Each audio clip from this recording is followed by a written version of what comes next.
કૃષ્ણ મહારાજ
દિવસો ઉત્તરાયણ, જેને આપણા સંપ્રદાયમાં ફૂલદોલ ઉત્સવ, રંગોત્સવ કહેવામાં આવે છે, એના દિવસો જ્યારે નજીક આવી રહ્યા છે અને આપણે બંને એવા રાજ્યોની અંદર છીએ, રાજસ્થાન અને ઉત્તર પ્રદેશ, કે જેનું રાજકીય પર્વ હોળી કહેવાય. જેમ આપણા દેશનું રાષ્ટ્રીય પર્વ દિવાળી કહેવાય, એમ એ લોકોને હોળીનો ખૂબ જ મહિમા હોય, જે તમે વૃંદાવન, બરસાના, ગોકુળ, જન્મસ્થાનક બધે જોઈને આવ્યા છો. રસ્તામાં પણ આગ્રામાં અત્યારે તમને જેટલી કલરની દુકાનો દેખાતી હશે એટલી બીજી નહીં દેખાતી, એવો હોળીનો મહિમા છે. ભગવાન સ્વામિનારાયણને અતિ વાલામાં વાલા ઉત્સવ હોય તો રંગોત્સવ, પુષ્પદોલ ઉત્સવ. સંપ્રદાયની અંદર મોટામાં મોટો પુષ્પદોલનો ઉત્સવ જો મહારાજે કર્યો હોય તો એ પવિત્ર એવી વડતાલની ધરતીમાં જ્ઞાનબાગની અંદર કર્યો છે. હરિલીલામૃતમાં એવું લખ્યું છે કે મહારાજ જ્યારે રંગોત્સવ કરતા તો ત્યાં તમે પ્રસાદીનો કૂવો જોયો છે અને ત્યાં પાણીના તળ ખૂબ જ ઊંચાઈ, એટલે પાણી બહુ ઝાઝું હોય તો કોષ દ્વારા એ વખતે પાણી કાઢવામાં આવતું હશે ને એટલો બધો મહારાજે ત્યાં રંગ ઉડાડ્યો કે રંગે રમતા રમતા, અને તમને ખ્યાલ છે ને કે લઠમાં રોળી તો એ વખતે પણ હતી, એટલે સામે સામે બધા પાર્ષદો હોય, દરબારો હોય, સાધુ સંતો હોય, સામે જોડ બનીને રમતા હોય તો જેનામાં જોર વધારે હોય સામેવાળાને પછાડે એટલે માથેથી પાઘડી પડે અને જ્ઞાનબાગની ધરતી ઉપર એ પાઘડીઓ તરતી એટલો રંગ ઠાકોરજીએ ઉડાડેલો. અને ઘણા વર્ષો પહેલા જ્યારે એ જગ્યાએ પહેલા તો કાચા કુંડ હોય એનું ખોદકામ કર્યું ત્યારે અંદરથી ગુલાબી માટી નીકળેલી એ પરમાત્માના રંગોત્સવની સાક્ષી પૂરે છે. તો આવો રંગોત્સવ મહારાજને વાલો હતો. વસંત પંચમી પછી ઠાકોરજીને સફેદ વસ્ત્ર ધરાવવામાં આવે અને એકાદશીએથી પૂનમ સુધી ઠાકોરજીને કેસરિયા વસ્ત્રો વૈષ્ણવ પરંપરા પ્રમાણે આપણા સંપ્રદાયની અંદર પણ ધરાવવામાં આવે અને દરેક મંદિરોની અંદર રંગોત્સવ થાય. ઠાકોરજીને અબીલ ગુલાલની જોડીઓ અને પિચકારીઓ આપવામાં આવે. અને હોળીના પદો ખૂબ આપણા નંદ સંતોએ મહારાજના ઉત્સવને જોઈને લખ્યા છે. તો આ વાત કરી વડતાલની, તો આપણે બોટાદને તો કેમ ભૂલીએ. ઠાકોરજીએ બોટાદમાં બહુ ભવ્યાતિ ભવ્ય રંગોત્સવ કર્યો, એને આ વખતે 205 વર્ષ થાય છે. એટલે 205 કિલો ફગવાથી અને રંગથી હરિકૃષ્ણ મહારાજ રંગે રમવાના છે. અને ભગવાન શ્રી હરિએ જ્યારે બોટાદમાં આવી અને ઉત્સવ કર્યો ત્યારે હરિચરિત્રામૃત સાગરમાં આધારાનંદ સ્વામીની કલમમાં એવું લખાયું કે મહારાજે તળાવને કિનારે તો રંગોત્સવ કર્યો જ, જ્યાં રાંગળી દેવીનો વડ છે, મંદિર છે ત્યાં, તો ત્યાં રંગોત્સવ કર્યો. પછી અમીર ખાચરે મહારાજને એવી પ્રાર્થના કરી કે મહારાજ, અમારા ગામમાં કાંઈ બધાય સત્સંગી નથી, એટલે બધાએ કાંઈ અહીંયા હોળી રમવા આવ્યા નથી અને હું ગામનો ગામેથી છું, તો મારી એવી ફરજ છે કે બધી પ્રજા મારે તો ડાબી જમણી આંખ સમાન, તો તમારા હાથનો પવિત્ર રંગ જેને અડ્યો એને તો મુક્તિ ચોક્કસથી મળશે, પણ ઘરે બેઠા એનું શું? વેપારીઓ દુકાનો ખોલીને બેઠા એનું શું? માટે મહારાજ અશ્વ ઉપર અસવાર થઈ જાઓ, 2 જણા બાજુમાં મોટી મોટી ગુલાલની જોડીઓ લઈને ચાલે અને એક તમને પિચકારી ભરી આપે અને બજારની અંદર તમે રંગ ઉડાડતા મારા દરબાર સુધી પધારો. એ વખતે તો બોટાદ એટલું જ હતું, સામે તો કાંઈ નદીને સામે કિનારે તો વાડી ખેતરો જ હતા. એટલે એ રીતે મહારાજ 2 બાજુ અબીલ ગુલાલની જોડીઓ લાય, દુકાનો આવે, છજા આવે. હવે ઢોલ નગારા વાજા વાગતા હોય તો આપણી સંસ્કૃતિનો એવો નિયમ કે લોકો જોવા નીકળે, કોકની જાન આવી હોય તો જોવા જૂના જમાનામાં નીકળતા. ઢોલ વાગે એટલે કાન ચમકે, એટલે કોઈ અટારીએ ચડીને, કોઈ દરવાજામાં, કોઈ ઓટલે પેટલે, કોઈ રસ્તા ઉપર નીકળ્યા હોય તો બધાએ જોવા માટે સ્થિર થઈ જાય અને મહારાજ બધાની માથે અબેલ ગુલાલ નાખે. રંગોત્સવ મહારાજે સંપ્રદાયમાં ઘણાએ કર્યા, પણ બોટાદની તો બજારમાં મહારાજે રંગોત્સવ કર્યો. એક જગ્યાએ નહીં, આખા નગરના રાજમાર્ગને મહારાજે રંગ્યો. તમે લીમડાવાળો ચોક જોયો છે તો તમને એ ખબર હશે કે નહીં, મને ખબર નથી, પણ લીમડાવાળા ચોકનો લીમડો પ્રસાદીનો છે. હમીર બાપુના દરબારમાંથી અસવાર થઈ ઘોડા ઉપરના મહારાજ જ્યારે બહાર નીકળે, એ તો તમને ખબર જ હશે, 57 વાર મહારાજ બોટાદમાં પધાર્યા છે. તો બહાર જ્યારે નીકળે ત્યારે આજુબાજુમાં બધા વેપારીઓની દુકાનો, બધાય વણિકો, બધાય મહારાજને કાંઈ માનતા નહોતા. એટલે મહારાજ આમ બહાર નીકળે તો બધા વાતો કરે કે આપણા ગામના જે નગર શેઠ ખરા ને, બગા શેઠ, એમને જો ખેંચી લીધા હોય ને તો આ છોગલા વાળાએ એમ આંગળીઓ આમ કરી કરીને વાતો કરે. હરિચરિત્રામૃત સાગરમાં આ વાત લખી છે. પછી મહારાજે ઘોડાને લીમડા નીચે લઈ જઈ લીમડાની તીરખી ઝાલી અને બધા જ વેપારીઓને ઉપદેશ આપ્યો છે. હરિચરિત્રામૃત સાગરમાં લખ્યો. એ લીમડા નીચેથી આપણે કેટલી વાર નીકળ્યા, કદી લીમડાને પગે લાગ્યા? તો એ લીમડો પ્રસાદીનો છે, હવે લાગશો ને? તો મહારાજે રંગોત્સવ આવી રીતે કરતા કરતા છે ગમીર ખાચરના દરબારમાં ગયા અને આખા નગરના રાજમાર્ગ ઉપર રંગ રંગથી કિચડ જામ્યો. હરિચરિત્રામૃતમાં એવું લખ્યું છે કે દેવતાઓ દર્શન કરવા જે આવેલા એ કિચડને વિમાનમાં ભરીને સ્વર્ગમાં લઈ ગયા. એને શું કરે? તો કે સવારે સ્નાન કરે ને ત્યારે તમે શું લ્યો છો? પેલી આવડી પડી ગઈ શેમ્પૂની. તો દેવતાઓએ પ્રસાદીનો કિચડ એનો શરીરે લેપ કરીને સ્નાન કરતા. આવું હરિચરિત્રામૃત સાગરમાં આધારાનંદ સ્વામી, અને જ્યારે રંગોત્સવ થયો ત્યારે આધારાનંદ સ્વામી હાજર હતા. તો આવો મહિમા એમને પણ હતો. આવા પરાત્પર પુરુષોત્તમ નારાયણ, એના હાથનો રંગનો એક પણ છાંટો પડે તો જીવન સફળ થઈ જાય. અને તમને એવું નથી લાગતું તમારા વડવાઓ ઉપર ભૂલે ચૂકે છાંટો પડ્યો હશે એટલે જ તો આપણે આ સત્સંગમાં આવ્યા છીએ. અને સત્સંગમાં આવ્યા એમ નહીં, આટલી નાની ઉંમરે 2 મહિનાની પદયાત્રા લઈને આપણે ઘનશ્યામ મહારાજના દર્શન કરવા માટે જઈ રહ્યા છીએ. પૂર્વનું પુણ્ય પ્રગટ થયું જ્યારે સ્વામિનારાયણ મળ્યા ત્યારે. તમને એવું લાગે છે કે આવા ભગવાન મળે એવા સત્કર્મ આ જન્મમાં આપણે કંઈ કર્યા હોય?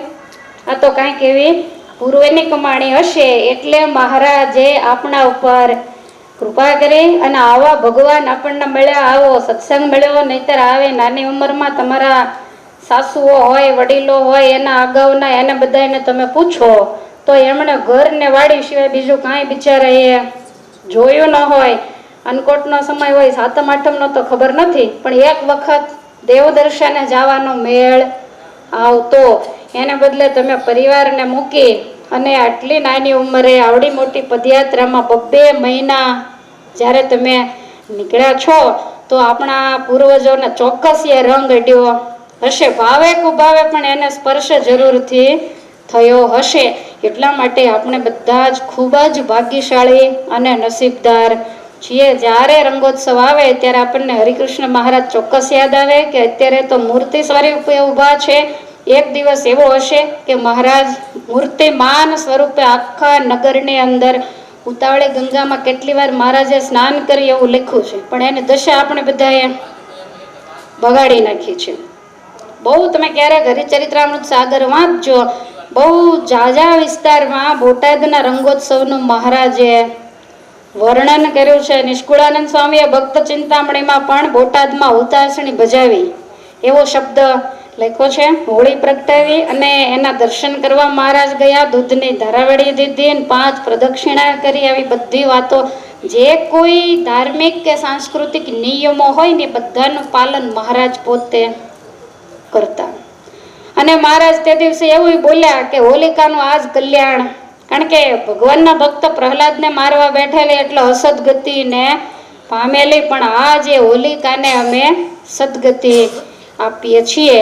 એટલે આવી રીતે જ્યારે બોટાદની અંદર ભગવાન શ્રી હરિએ સુંદર રંગોત્સવ કર્યો છે તો આપણે મહારાજને રંગે રમવા. હજી તો ક્યારે રમવાનું છે? 2 દિવસ પછી. પૂનમ હોય કે એકમ? ક્યારે હોય? એકમ હોય ને. પૂનમ છે એને હોળી કહેવાય અને એકમ છે એને ધૂળેટી કહેવાય. તો ધૂળેટી તો એને કહેવાય નરનારાયણ જન્મોત્સવ. તમને બધાને ખ્યાલ હશે કે આ ધરતી ઉપર જ્યારે શસ્ત્રકુંચી નામના દૈત્યનો અતિશય ત્રાસ વધ્યો ત્યારે ભગવાન 2 સ્વરૂપે પ્રગટ થયા. ફાગણ વદ પ્રતિપદાના દિવસે નર અને નારાયણ. અને એ પણ કોના થકી? તો કે બદ્રિકાશ્રમની અંદર ધર્મદેવ અને મૂર્તિ દેવી એના થકી બે સ્વરૂપે ભગવાન જન્મા નથી, સીધા પ્રગટ થયા. કારણ કે એને તપશ્ચર્યા કરવાની હતી અને સહસ્ત્રકુંચી નામના દૈત્યએ ખૂબ તપ કરી અને બ્રહ્માજી પાસેથી વરદાન લીધેલું હતું. અને એણે એવું કીધેલું બ્રહ્માજીને કે મને 1000 કુંડળ ને 1000 કવચ આપો. બ્રહ્માજીએ તો તથાસ્તુ કહી દીધું. એટલે બીજું માંગ્યું કે 1 કુંડળ ને 1 કવચ તોડવા હોય તો એને 1000 વર્ષ સુધી તપશ્ચર્યા કરવી પડે, તો મારું 1 કુંડળ અને 1 કવચ તૂટે. અને એનો એ વ્યક્તિ ફરી 1000 વર્ષ તપશ્ચર્યા કરવા જાય અને યુદ્ધ બંધ થાય તો મારું તૂટેલું કુંડળ અને કવચ ચોંટી જાય. આવું જબરું વરદાન માગેલું. એટલે એકલા હાથે કાંઈ કામ થાય ને એટલે ભગવાનને કેટલા રૂપ લેવા પડ્યા? 2 સ્વરૂપને લેવા પડ્યા. નારાયણ ભગવાને 1000 વર્ષ તપ કરી અને આ દૈત્યને પડકાર્યો, એની સાથે યુદ્ધ થયું અને પછી 1 કુંડળ ને કવચ તૂટ્યું અને ભગવાન ગયા. એટલે પેલો તો હસવા માંડ્યો, હમણાં બી આ કવચ ને કુંડળ ચોંટી જશે. ત્યાં ભગવાન નર આવ્યા અને એમણે યુદ્ધ કર્યું ને એમ કરતા કરતા એના 999 કુંડળ અને કવચ તોડી નાખ્યા. છેલ્લું કુંડળ અને કવચ બાકી રહ્યું ત્યારે તપ કરીને નર ભગવાનનો વારો. એટલે નર ભગવાન પાછળ દોડે તો ખરા, પણ આને બીક લાગી હવે મારી નાખશે.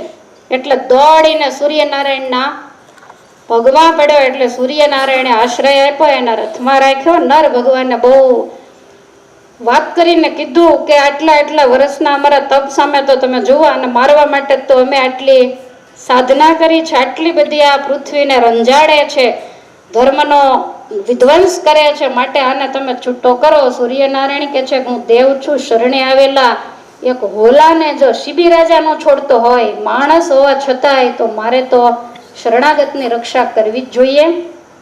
માટે અત્યારે તમે અહીંયા બદ્રિકાશ્રમની અંદર રહ્યો અને જ્યારે સમય આવશે ત્યારે હું આને છૂટો કરીશ. પછી એ વાતને તો 1000 વર્ષના વાણા વાઈ ગયા. નર ને નારાયણ બે ક્યાં તપ કરે છે? બદ્રિકાશ્રમની અંદર રહી અને એ બંને તપશ્ચર્યા કરે છે અને રાહ જોવે છે. ને એમ કરતા દ્વાપર કળિયુગની સંધિનો કહેતા ઊંઘવાનો સમય આવી ગયો કે નહીં? તો દ્વાપર કલીની સંધિ સમય જ્યારે આવ્યો ત્યારે ભગવાનને આ ધરતી ઉપર અસુરોનો ત્રાસ વધતા અવતાર લેવાની જરૂર પડી. એટલે ભગવાન નારાયણ છે એ આપણે જેના દર્શન કરીને આવ્યા એ પવિત્ર યદુવંશમાં મથુરાપુરીના કારાગૃહમાં વસુદેવ અને દેવકી થકી પ્રગટ થયા. અને ભગવાન નર છે એ કુંતાજી થકી, ઇન્દ્ર થકી કુંતાજીને ત્યાં પ્રગટ થયા, જેને આપણે અર્જુન કહીએ છીએ. આ નર અને નારાયણ અને ભગવાનની ઈચ્છા એ કરી અને એવું કહેવાય છે કે આ જે સહસ્ત્રકુંચી દૈત્ય હતો, તો આપણે કથા જાણીએ છીએ તે દિવસે દુર્વાસા આશ્રમમાં ગયા ત્યારે પેલા સાધુએ પણ, બ્રાહ્મણે પણ વાત કરેલી કે અહીંયા કુંતાજીએ, કારણ કે કુંતાજીનો જન્મ અહીંયા જ હતો, તો આવતા હોય વારંવાર મથુરા, તો એમણે દુર્વાસા મુનિની સેવા કરેલી ને કેટલા મંત્ર આપ્યા હતા? 6 મંત્ર આપ્યા હતા કે આ મંત્રનો પ્રયોગ કરીશ એટલે તે દેવ, જે દેવનો મંત્ર હોય એ તારે ત્યાં તારે પાસે આવી અને ખોળે એવો બળવાન એના જેવો ગુણવાન પુત્ર મૂકી જશે. હવે આ વાત તો કઈ આપણને માયનામાં ન હોય. કુંતાજીને એવું થયું, પણ થયું નહીં, ઠાકોરજીએ કરાયું. ઠાકોરજીને ખબર હતી કે કુંતા મારા ફૈબા છે અને એને ત્યાં જે જન્મ છે એને પછી હું મારી શકીશ નહીં, અને મારે નથી મારવાનો. એને ઘેર ફરીવાર જે નર જન્મ લેશે એના હાથે તો ભાઈ ભાઈને તો ક્યારેય મારે નહીં. એટલે ભગવાનને આવા કોયડા કરાવ્યા. કુંતાજીએ કુંવારી અવસ્થામાં એનો પ્રયોગ કર્યો અને પેટીમાં પધરાવીને સૂર્યએ આપેલો જે દીકરો, જેને આપણે કર્ણ કહીએ છીએ, અને એને યમુનાજીની અંદર પેટીમાં પધરાવી દીધો. હસ્તિનાપુરમાં પેટી નીકળી, રાધા નામની દાસીને મળી, એણે ઉછેરો, રાધે એનું નામ પડ્યું અને અર્જુન ને કર્ણની વચ્ચે સામ સામે યુદ્ધ થયું. અને નર જેણે 1000 વર્ષ સાધના કરેલી હતી એના હાથે કર્ણ કહેતા સહસ્ત્રકુંચી એનો મૃત્યુ થયું. તો ભગવાન નરનારાયણ દેવના પ્રાગટ્યનું કારણ આ હતું. 2 દિવસ પછી ભગવાનની પ્રાગટ્ય તિથિ છે, એટલે મેં આ ઇતિહાસ સંભળાવ્યો, વારે વારે તમે સાંભળો જ છો. અને ફૂલદોલ ઉત્સવ એટલા માટે કે ભગવાન શ્રી કૃષ્ણ રામ કે ઘનશ્યામ પ્રગટ થાય તો આપણે શું બાંધીએ? પારણ્ય. તો પારણ્યમાં તો આટલા નાનકડા હોય એ સુવે. પણ નરનારાયણ દેવ તો 5-5 વર્ષની અવસ્થાના હતા, એટલે એને જ કાંઈ પારણ્યમાં પધરાવાય નહીં, અને બદ્રિકાશ્રમમાં કાંઈ પારણ્યો હોય નહીં. એટલે બોરડીની ડાળ સાથે ફૂલના ઝૂલા, દોલો એટલે ઝૂલો, તો ફૂલના સરસ મજાના ઝૂલા બાંધી અને એમાં હિંચકાવ્યા, એટલે આપણે એને ફૂલ દોલ ઉત્સવ કહીએ છીએ. તેથી અબીલ ગુલાલ નહોતા, એટલે ફૂલને એવું બધું ઉડાડ્યું હશે, માતા પિતાએ આનંદ મનાવ્યો હશે. એટલે પવિત્ર નરનારાયણ દેવની આ જન્મ જયંતિ ગણાય છે, ફૂલદોલ ઉત્સવ. અને આજ દરેક મંદિરોમાં આપણે ઠાકોરજીને ફૂલના ઝૂલે ઝુલાવીએ છીએ અને રંગોત્સવ કરીએ છીએ. મહારાજ કાયમ નરનારાયણ દેવનું પૂજન કરી અને ફૂલના ઝૂલે ભગવાનને ઝુલાવતા. તો આપણે હજી એને 2-3 દિવસની વાર છે અને ઊંઘ પણ ઉડી જાય, એટલે આપણે ઠાકોરજીને 2 મિનિટ માટે હોળી રમવાનું આમંત્રણ આપીશું. તાળી પાડીને આપીશું ને, કે મૂંગા મૂંગા? ચાલો તો. હોળી રમવાને હરી આવજો, હોળી રમવાને હરી આવજો, હોળી રમવાને હરી આવજો. તાળી પાડીને બોલો, આવજો વાલા મારા વેલા પધારજો, વાલા મારા વેલા પધારજો, હોળી રમવાને હરી આવજો, હોળી રમવાને હરી આવજો. જીવન જોઈએ તવ વાટડી, જીવન જોઈએ તવ વાટડી, આવી આનંદ ઉપજાવજો, આવી આનંદ ઉપજાવજો, હોળી રમવાને હરી આવજો, હોળી રમવાને હરી આવજો. ખાતે ખાતે તે હોળી ખેલજો, ખાતે ખાતે તે હોળી ખેલજો, દુકાની વાળીને ઠોગા મેલજો, દુકાની વાળીને સોગા મેલજો, હોળી રમવાને હરી આવજો, હોળી રમવાને હરી આવજો. રંગ ઢોળીને રંગ રેલડા, રંગ ઢોળીને રંગ રેલડા, રંગીલા રંગ ડોરે લાવજો, રંગીલા રંગ ડોરે લાવજો, હોળી રમવાને હરી આવજો, હોળી રમવાને હરી આવજો. વાલા મારા વેલા પધારજો, વાલા મારા વેલા પધારજો, હોળી રમવાને હરી આવજો, હોળી રમવાને હરી આવજો.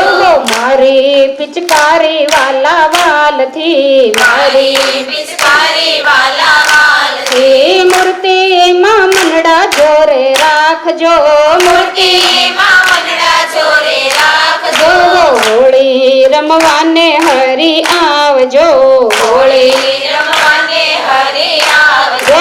ત્રિકમજી રંગી આમાં તાનડા, ત્રિકમજી રંગી આમાં તાનડા, મનડાય મારા જોરે રંગજો, મનડાય મારા જોરે રંગજો, હોળી રમવાને હરી આવજો, હોળી રમવાને હરી આવજો. દર્શન કરીને ઠરશે દલડા, દર્શન કરીને ઠરશે દલડા, રંગ સ્પર્શીને પાવન તાન જો, રંગ સ્પર્શીને પાવન તાન જો, હોળી રમવાને હરી આવજો, હોળી રમવાને હરી આવજો.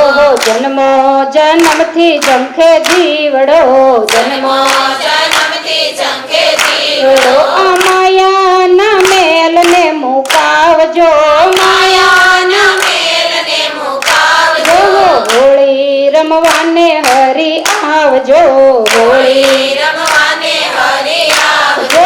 ગોપીનાથજીને રાધિકાજી હોળી રમે, ગોપીનાથજીને રાધિકાજી હોળી રમે, ઉડે છે કઈ અબીલ ગુલાલ જો, ઉડે છે કઈ અબીલ ગુલાલ જો, હોળી રમવાને હરી આવજો, હોળી